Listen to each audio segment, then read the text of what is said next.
Let your glory fill this house. Let your praises fill our mouth. Let each vessel offer unto you a sacrifice of praise. For you alone are holy.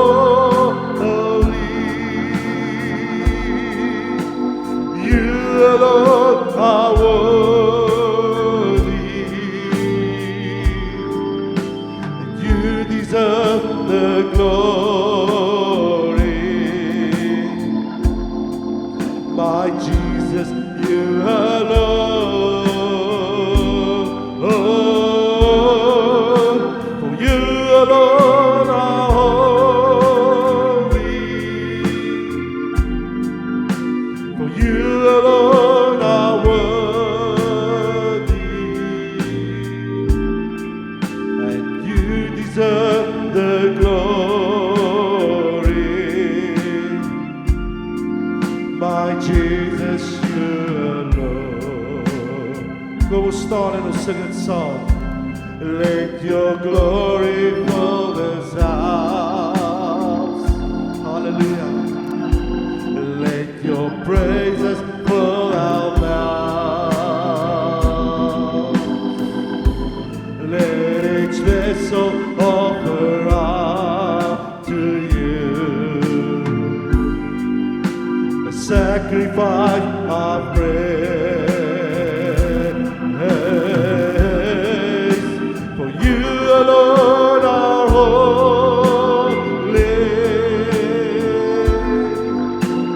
You alone are worthy.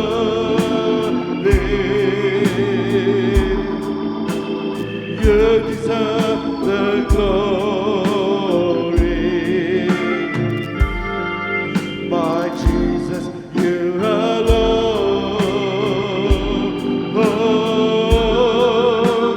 You alone are holy. You alone are worthy. And you deserve the glory. My Jesus, you alone are worthy. For you alone are holy. For you alone are worthy. And you deserve the glory. My Jesus, you alone.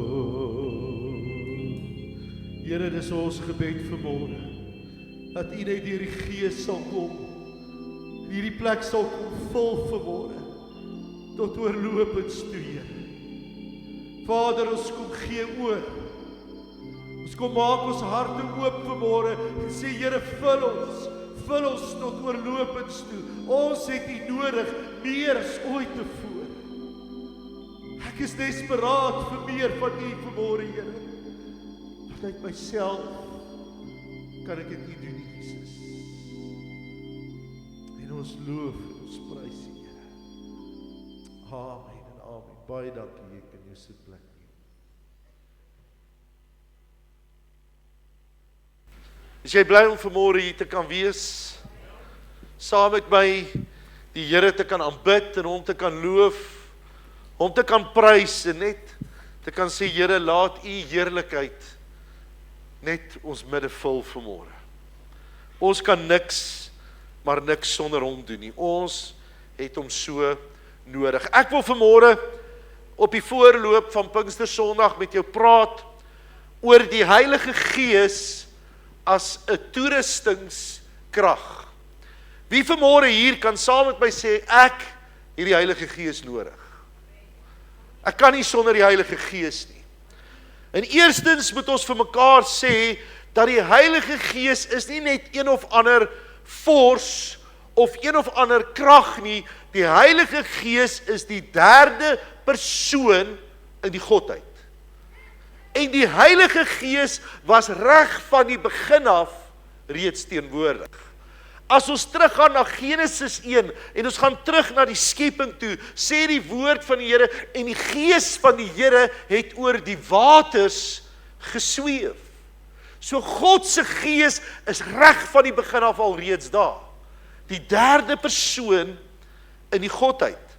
En as ons moet gaan kyk na die Ou Testamentiese tyd, sal ons sien dat die Gees van die Here sporadies oor mense gekom het, oor profete gekom het, oor konings gekom het, en dan weer weggegaan het. Mense in die Ou Testament was nie bevoorreg, soos ek en jy vandag, om die Heilige Gees in hulle te kan hê nie. Dis eers na Pinksterdag, na die Gees van God uitgestort is, na Jesus opgevaar het, en aan die regterhand van God gaan sit het, waar die Gees uitgestort is, en wanneer ek en jy weergebore word, ek en jy die Gees van God binne in ons kan hê. Besef jy vanmôre hoe bevoorreg ek en jy is? Besef jy dat as dit nie vir hemelvaart was nie, ons nie die Gees van die Here sou gehad het nie. Jy sien, toe Jesus op aarde was hy beperk tot die plek waar hy was. Maar toe Jesus opvaar hemel toe en sy Gees uitgestort is, kon die Here reg oor die wêreld tot vandag toe nog te gelykertyd teenwoordig wees in sy kerk en in sy kinders se lewe. Hier waar ek en jy is vanmôre, waar mense en gelowiges in Amerika die Here dien, of in Europa, of in China, of waar ook al in die wêreld vanmôre, het al die kinders van die Here die teenwoordigheid van die Here by hulle. Is dit nie amazing nie? En kan ek en jy vanmôre sê, God is hier in ons midde deur sy Heilige Gees. Toe ons die Here aanbid en ons so bewus word van sy nabyheid, is ons so bewus van die salwing van sy Heilige Gees wat binne in ons is en oor ons lewens is. Nou Pinkster, die woord Pinkster kom van die Griekse woord Pentakost vandaan. En hierdie woord Pentakost beteken die 50ste. En as ons teruggaan na Eksodus 23 en 34, dan lees ons van die fees van die weke of die oesfees. En hierdie fees van die weke of die oesfees is op die 50ste dag na Paasfees of Pasga gehou. Nou wil ek hê jy moet mooi kyk in die prentjie vorm van hoe amazing die Here gewerk het in die Ou Testament en hoe elke fees wat daar was heen gewys het na Christus toe. En hoe Christus elke fees in die Nuwe Testament kom vervul het. Is dit nie amazing nie? En hierdie fees van die weke of die oesfees is dan ook gehou toe Jesus gekruisig is en hy opgestaan het, en 10 dae na sy hemelvaart en 50 dae na sy opstanding, tydens die oesfees of die fees van die weke, is sy Heilige Gees uitgestort. Jy kan dit gaan lees in Handelinge 2. Nou hoe wonderlik is dit, dat tydens hierdie fees van die oes, of fees van die weke, dit ook die eerste oes was van die Nuwe Testamentiese kerk. Want daai dag toe sy Gees uitgestort is en Petrus opstaan en met boldness preek, het 3000 mense daai dag tot bekering gekom, sê die woord van die Here. En die eerste oes van die kerk het ingekom.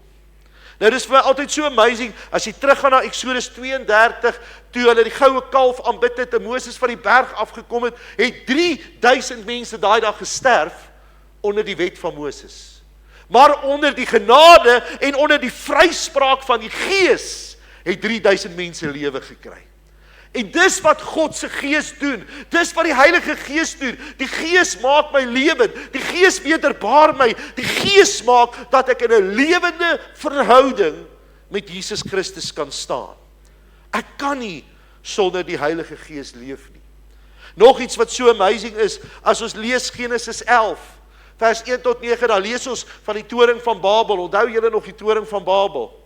en hoe hulle hierdie toring wou bou om tot by die Here uit te kom. En toe kom die Here en hy saai verwarring onder die nasies deur aan hulle verskillende tale te gee. En toe hulle skielik begin praat en mekaar nie kan verstaan nie, toe's daar verwarring. Maar die dag toe die Gees uitgestort is en mense in hemelse tale begin spreek, het hulle gehoor hoe God geloof word, hoe God geprys word, het daar eenheid gekom, het daar harmonie in die kerk gekom en mense het lewe gekry deur Jesus Christus. En dis wat die Gees van die Here doen. Matteus 3 vers 11 sê die volgende. Hy sê dat Jesus sal kom en hy sal doop met die Heilige Gees en met vuur. Hoor mooi vanmôre, dis nie 'n pastoor of 'n dominee of een of ander persoon wat doop in die Heilige Gees nie. Jesus self is die doper in die Heilige Gees. Miskien sit jy vanmôre hier en jy ken nie die term die doping in die Heilige Gees nie. Jy verstaan nie die doping in die Heilige Gees nie. Jy het dit dalk nog nooit eers in 'n kerk gehoor waar jy betrokke was nie. Die woord van die Here is duidelik dat wanneer ek en jy weergebore is, ons ook gedoop sal word in die Heilige Gees. Nou wil ek vanmôre vir jou dit duidelik stel. Die enigste vereiste vir my en jou om die ewige lewe te beerwe is wat? Wie kan vir my sê? Wedergeboorte. Dis die enigste vereiste. Moenie dat iemand ooit by jou kom en sê omdat jy nie in tale kan praat of omdat jy nie gedoop is in die Heilige Gees of omdat jy nie sis of so, gaan jy nie hemel toe nie. Die enigste voorwaarde wat die woord sê, gaan lees Johannes 3, dat ek weergebore sal wees in Jesus Christus en dan beerwe ek die ewige lewe. Wedergeboorte berei my voor vir die hemel. Wedergeboorte gee my toegang tot die ewige lewe. Maar die doping in die Heilige Gees berei my voor en rus my toe vir my werk hier op aarde. Nou wil ek vanmôre vir jou sê, jy kan nog steeds vir die Here werk en nie gedoop wees in die Heilige Gees nie. Niks fout daarmee nie. Maar jy gaan nie so effektief wees as wat jy is as jy gedoop is in die Heilige Gees nie. Die Heilige Gees se toeringskrag, die doping in die Gees, maak dat die gawes van die Gees in en deur jou lewe kan funksioneer. Dit maak dat jy in bonatuurlike plekke kan beweeg in die teenwoordigheid en in die krag van die Heilige Gees. Ek wil vanmôre vir jou sê, soos ek hier staan, sal ek dit nie maak as ek nie gedoop was in die Heilige Gees nie. Dit gee my krag, dit gee my salwing om moeilike situasies te hanteer, om deur moeilike tye te kan beweeg, want sy Gees wat binne in my is, rus my toe. Hy's my helper, hy's die een wat vir my wysheid gee, hy's my trooster, hy gee my krag. Weet jy ook, ja, ek van julle weet dit nou nie, amper seker te so halfpad. Julle pastoor was Vrydag in die hof, as julle nou wil weet. Ek was in die hof. Onverwags, ek gaan nou sommer die storie vertel, want ek vertel dit 100 keer, hoef ek dit nie weer te vertel nie. Ek ry Vrydag na 'n begrafnis toe, ek en Armand, oom Theo se begrafnis. En net voor Klersdorp keer hulle my voor. En ek moet 'n boete betaal, wat ek al reeds betaal het. En hierdie boerebloed in my kom toe nou uit. Was toe nou nie die Heilige Gees op daai stadium nie, was 'n boeregees. Ek moet dit bely vanmôre. En hy kom in my uit en ek sê, ek sal nie die geld betaal nie, ek het dit betaal, ek weier om dit te betaal. En daai ou sê vir my, jy sal hier bly, jy sal nêrens gaan nie, begrafnis trou, geen om wat jy het nie, jy sal net hier staan. Julle, vir die eerste keer in my lewe moet ek 'n prokureur bel. Dank die Here het ons 3 jaar deur Klersdorp gevat, anders het ek nie geweet wie om te bel nie. En ek bel 'n prokureur, ek sê, Adrie, jy moet nou help, hier staan ek weet nie, wat nou, hoe nou? Sy sê, pastoor, moenie worry nie, ek sorteer alles uit. En ek kry haar by die hof, hulle vat my hof toe, na 'n lang storie nodeloos om te sê, is ek onskuldig, die bewyse is daar, ek kon gaan. Maar ek besef en ek en Armand gesels, dat hoe wonderlik is dit, soos wat daardie prokureur vir my ingetree het, ek het nie 'n woord in die hof gepraat nie. Nie 'n woord nie. Ek het soos 'n muis daar gestaan. Ek was so verskrik, ek weet nie wanneer moet ek sit, wanneer moet ek staan, wat moet ek doen nie. Ek ken nie die situasie nie. Die aanklaer wys vir my sit, dan wys hy vir my staan en so gaan ons aan. En sy praat alles vir my. letterlik nie 'n woord gesê nie. En ek besef, wat is wat die Heilige Gees vir my en jou doen? Julle, is dit nie amazing nie? Is dit nie amazing nie, dat die vyand kom en hy wil jou aankla? Hy wil ons aankla by God die Vader. Hy kom staan dan en sê, hey, het jy gesien wat doen jou kind nou weer? Of het jy gesien wat se pad hy nou weer vat? Of wat se pad sy nou weer vat? En dan kom die Heilige Gees en tree vir ons in die presse. Hy is my advokaat, hy is my prokureur en hy staan in die presse van my. Hy tree in met versigtinge vir my by God die Vader. Hy sê, Here, dis u kind. Onthou die beloftes wat u oor haar en hom het. Here, ek herinner u aan dit. Is dit nie amazing wat die Heilige Gees vir ons doen nie? Hy tree vir ons in met versigtinge. Die Heilige Gees, die doop in die Heilige Gees berei my voor vir my werk hier op aarde. Die dooping in die Heilige Gees is 'n aparte gebeurtenis na ek tot bekering gekom het. Die dag toe ek tot bekering kom en ek is weergebore, is dit soos hierdie bottel wat vol is met water. Hierdie Heilige Gees binne in my kom woon. Maar kyk mooi wat gebeur met die doping in die Heilige Gees. Met die doping in die Heilige Gees word hierdie bottel heeltemal omhul en verswelg met water. En dit is wat gebeur wanneer ek en jy gedoop word. 'n paar gaan bietjie nat broodjies kry, sorry hoor. Moenie worry nie. Dis wat gebeur as ek en jy gedoop word in die Heilige Gees. Ons is weergebore, sy Gees is in my. Maar wanneer ek gedoop word in die Heilige Gees, wanneer ek geheel en al oorgee, dan kom die Gees van die Here, hy kom omhul my, hy maak my toe, hy bedek my, elke fase, elke sfeer van my lewe, elke area van my lewe word onderwerp aan die gesag van die Heilige Gees. En hoekom dink jy is tale 'n bewys daarvan? Tale spreek. Dit beteken dat selfs my tong is onder die beheer van die Heilige Gees. Is dit nie amazing nie? Die teologiese naam vir talespraak is glossolalie en dit beteken eintlik in Engels speaking in tongues en dit beteken dat my tong onder die beheer van die Heilige Gees kom. Dis 'n simbool daarvan dat my hele wese onderworpe is aan God. My denke, hoe ek optree, elke deel van my behoort nou aan die Here. Alles wat ek doen, hoe ek optree, hoe ek reageer, behoort aan die Here Jesus Christus. 'n fontein verwys na ewige lewe, Johannes 4, vers 13 tot 14. Maar in Johannes 7 lees ons van die strome van lewende water wat uit my binneste sal vloei. En hierdie strome lewende water is niks anders as die volheid en die doping in die Heilige Gees nie. Wat help die doping in die Heilige Gees my nog meer? Ek wil 'n paar goed vinnig vir jou noem vanmôre. Die eerste ding waarmee die doping in die Heilige Gees my help, is om effektief vir God te kan getuig. Wie van u vind dit maklik om buite die wêreld te getuig van Jesus? Maar dit is nog steeds moeilik. Dit is nie so maklik nie. Dit is nie so maklik om stoksiel alleen daar by jou werk, terwyl die ander kollegas vloek, en terwyl hulle praat oor die vorige aand se party en gedrinkery, vir jou om alleen op te staan en te sê, maar ek kies anders. Ek leef vir Jesus.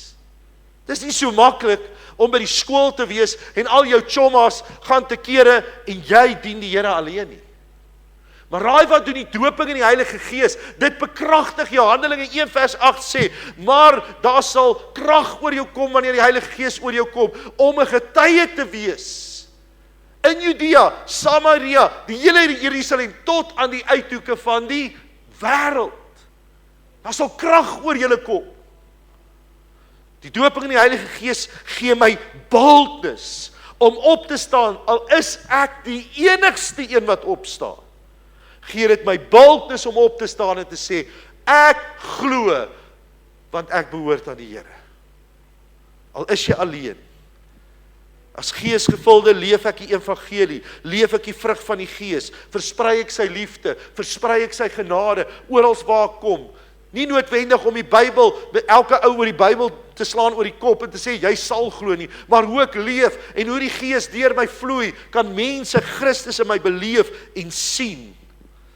Ons lees in Handelinge 26 hoe Paulus getuig voor Festus, voor die Joodse raad, hoe hy opstaan en sê, ek skaam my nie vir die evangelie nie. Want dis deur die Gees, sê Romeine 8, wat ons roep Abba Vader. Alleenlik deur die Heilige Gees. Dis deur die Heilige Gees wat ek vanmôre kan sê, I know that I know that I know my Redeemer lives. Dis alleenlik deur die Heilige Gees wat ek dit vanmôre kan getuig. Die tweede ding wat die doping in die Heilige Gees doen is, dit verander my lewe drasties. Ek het die een oomblik so geleef, nou leef ek so. Nou word ek 'n beelddraer van God. Petrus was voor die doping in die Heilige Gees, hierdie skaam ouetjie wat Jesus verloon het. Onthou julle toe die haan gekraai het. Toe het hy Jesus verloon. Voor die haan gekraai het. Hy het weggekruip na die Heilige Gees en na die doping in die Heilige Gees het hierdie selfe Petrus onverskrokke met bultnis opgestaan en hy het gepreek en 3000 mense kom tot bekering. En Handelinge 4 kom hierdie selfe skaam Petrus en hy staan voor die Joodse raad en hy getuig tot eer van die Here. Paulus het voor die Heilige Gees mense vervolg, mense doodgemaak. Na hy gedoop is in die Heilige Gees, het hy 2/3 van die Nuwe Testament geskryf. Het hy kerke geplant. Iemand wat Christene vermoor het. Ek kan vanmôre getuig van hoe my lewe verander het, vandat die Heilige Gees in my lewe ingekom het. Selfs wanneer ek nog fouteer, selfs wanneer ek dinge verkeerd doen, kom die Heilige Gees en hy herinner my daaraan en hy sê vir my, Wouter, kyk, jy maak verkeerd, gaan maak reg, sê jammer, verander waar jy moet verander. Dis die Gees van God wat my op die pad hou en my nader aan die Here vat. Amen. Ek kan nie sonder die doping in die Heilige Gees nie. Ek wil vir julle sê, die ou Wouter sal Vrydag dalk selfs klappe begin uitdeel het. Regtig. Daar's John, vra, waar is hy? Ek sien haar nou nie. Dis is by balans seker. Regtig, dis hoe ek was. Maar deurdat die Gees van die Here my met die jare rustig gemaak het, kon ek Vrydag kalm staan, kon ek ferm wees, kon ek vra, Here, help my dat ek hierdie situasie sal reg hanteer. En die Heilige Gees het my gehelp. Hy's my vriend wat saam met my leef en saam met my woon. En dan die laaste ding wat die Heilige Gees doen is, die Heilige Gees maak my 'n effektiewe aanbidder. Is dit nie amazing nie? Selfs wanneer ons vanmôre hier saam is, jy sien dadelik wanneer ouens vol is van die Heilige Gees, het hulle vrymoedigheid, selfs om hulle hande op te hef, om die Here te aanbid, met alles wat in hulle is. Die woord van die Here sê, dat die Heilige Gees sal kom, Johannes 16 vers 14, dis Jesus self wat sê, en hy, die Gees sal kom, om my te verheerlik. En daarom as ek vol is van die Heilige Gees, verheerlik hy deur my, Jesus Christus, en daarom kan ek nie anders, as om te kom en te sê, Here, hier is ek wil U loof, ek wil U aanbid, ek wil U bewonder, ek wil myself kruisig, U is alles, en ek is niks. Johannes 4 vers 24 wat sê, wanneer die Heilige Gees jou vul, sal jy hom in gees en in waarheid aanbid. En hoe wonderlik is dit om dit deur die Gees van die Here te kan doen. Romeine 8 vers 26 sê, en net so kom ook die Gees ons swakhede te hulp, want ons weet nie wat ons moet bid nie, maar die Gees self tree vir ons in met onuitspreeklike sigtinge. Is dit nie mooi nie? Dis daai prokureur wat voor die Here kom en daar waar ek nie eens meer weet wat om te bid nie, tree hy vir my in. Was jy al op 'n plek in jou lewe wat jy nie geweet het wat om te bid nie? Is dit net ek vanmôre? Was jy al daar dat jy nie eens woorde het om te bid nie? Dis waar die Gees van God vir jou intree. Dis waar hy met versigtinge namens jou praat. Die Heilige Gees help my om die woord van die Here te begryp. Die Heilige Gees breek die woord vir my oop. Die Heilige Gees transformeer my lewe. En daarom wanneer ek die woord van die Here lees, moet ek die bril van die Gees op my oë sit. Dis Here, maak hierdie woord vir my oop. Sê vir my wat U graag vir my wil sê. Bethlehem beteken God with us. Toe Jesus gebore is, Immanuel, God met ons. Calvary beteken God for us. Toe Jesus vir my en jou gekruisig is. But Pentecost means God in us. Is dit nie mooi nie? Is dit nie mooi? God is nie meer net daar ver nie. God is nie net iemand daarbo wat ek van hoor nie. Met die gees van die Here en die doping in die Heilige Gees is hy binne in my. Is die volheid van God binne in my. Kan ek hom enige plek, enige tyd beleef, ervaar, met hom praat, met hom kommunikeer. Kan ek sy stem hoor as hy met my praat. Ek wil vanmôre afsluit. Toe Samson sy krag verloor het hy sy visie verloor. Kan julle onthou? Hy was blind. As ek en jy nie die krag van die Heilige Gees het nie, verloor ons perspektief. Kyk ons anders na die wêreld hier om ons. Maar wanneer ek vol is van die Heilige Gees, wanneer ek vol is van die krag van die Heilige Gees, kyk ek met Christus se oë na die wêreld om my, dan is my fokus op hom, dan kan ek daardie lied sing wat sê, turn your eyes upon Jesus and the things of the earth will grow strangely dim. Dan gaan my omstandighede my nie meer onderkry nie, dan gaan mense my nie meer onderkry nie, want ek het die volheid van God se Gees in my. Ek wil jou vanmôre uitnooi. Ek wil jou motiveer, ek wil jou aanwakker om weer 'n honger en 'n dors vir die salwing en vir die doping in die Heilige Gees te kan kry. Miskien sit jy vanmôre hier, jy sê Wouter, ek is al lankal gedoop in die Heilige Gees. Wanneer laas het jy weer 'n vervulling van die Heilige Gees gehad? Want Efesiërs 5 sê, laat julle gedurig vul met die Heilige Gees. Dis nie net 'n eenmalige ding nie. Ek moet gedurig vol word van die Gees. Ek kan nie op 'n ou salwing leef nie. Ek moet 'n vars salwing hê. Amen. Daarom moet ek net kom en sê, Here, vul my net weer tot oorlopends toe. Waar ons vanmôre aan die tafel van die Here gaan sit. Hierdie tafel is die voorloper van die uitstorting van die Heilige Gees.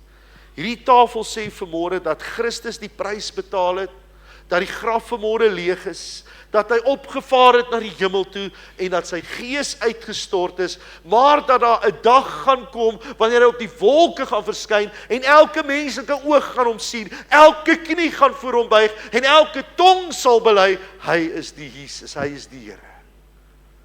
Maar ek en jy kan dit vanmôre al doen. Deur die Gees van die Here kan ek en jy vanmôre al sê, Abba Vader, hy's my Vader. En ek wil vir Lillian vra, sy het voor die diens iets met my gedeel. Ek wil net die mikrofoon kry, Armand, wat die een moet sy vat, sommer hierdie ene. En ek wil hê sy moet kom deel wat die Here vir haar gewys het oor die nagmaal. Voor ons aan hierdie tafel gaan sit, voor ek die formulier gaan deel vanmôre, neem ter harte wat sy met jou deel vanmôre en maak dit jou eie. Môre almal. Ek sê vir pastoor toe ons daar sit, ek neem nie meer die nagmaal ligtelik op en ek sê dit met baie respek, want baie keer neem ons nagmaal, want dis 'n maandelikse ding in die kerk.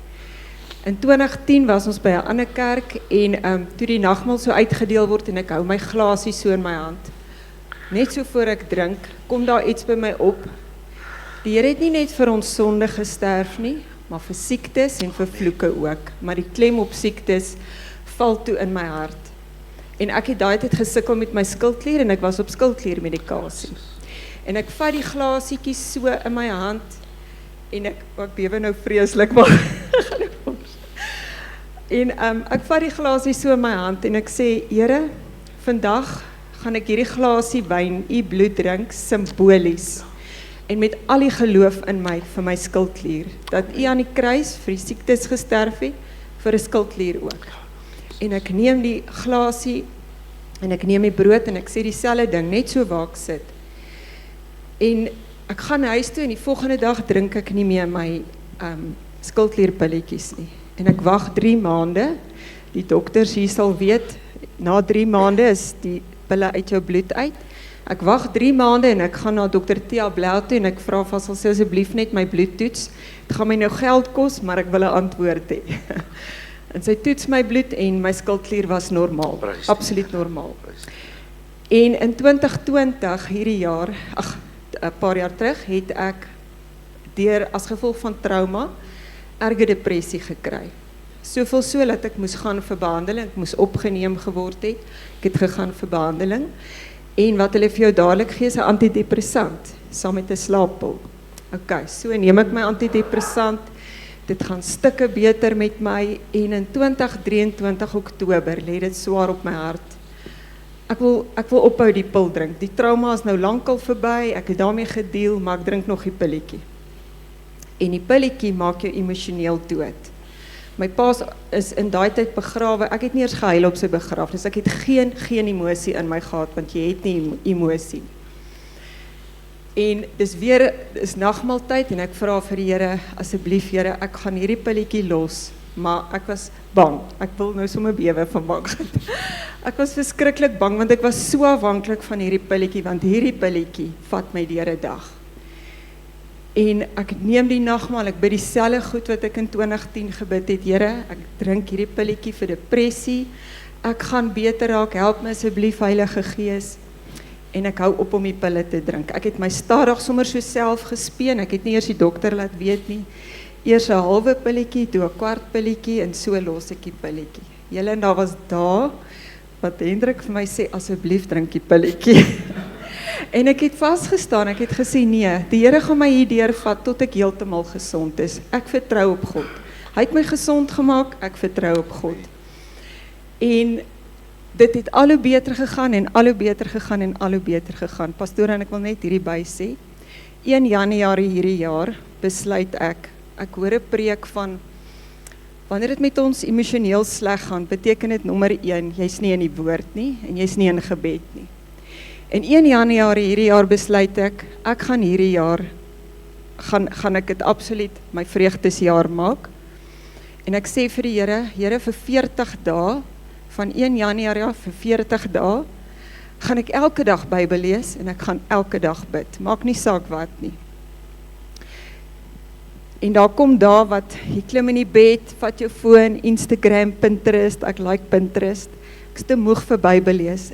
En die Heilige Gees kom en sê, Lillian, jy's nie moeg genoeg vir die Bybel nie. Sit die foon neer, vat die Bybel, ek lees, ek het notas gemaak, gehighlight. En die 9de Februarie, dit was 'n Sondag, 40 dae daarna, is ons in die kerk, man, ek is opgewonde, die Here gaan nou iets spesiaals vir my doen, want ek het my 40 dae vasgestaan in die Bybel, ek het elke dag gebid. En die kerk is verby, niks wows het gebeur nie.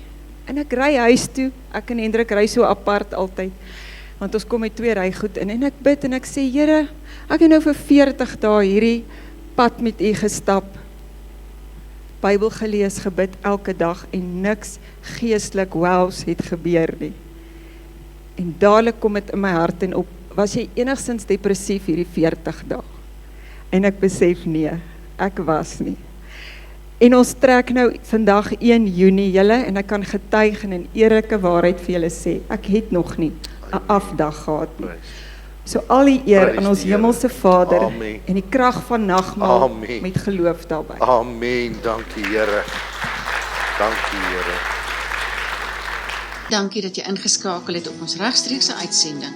Indien jy enige vrae of gebedsversoeke het, is jy welkom om die volgende nommers op hierdie skerm te kontak. Ons wil jou graag bedien in hierdie tyd na die beste van ons vermoë. Jy is ook welkom om te saai in hierdie bediening op die volgende maniere, deur middel van SnapScan of EFT. Ons waardeer elke bydrae en spreek die Here se rykste seën uit oor jou en jou gesin.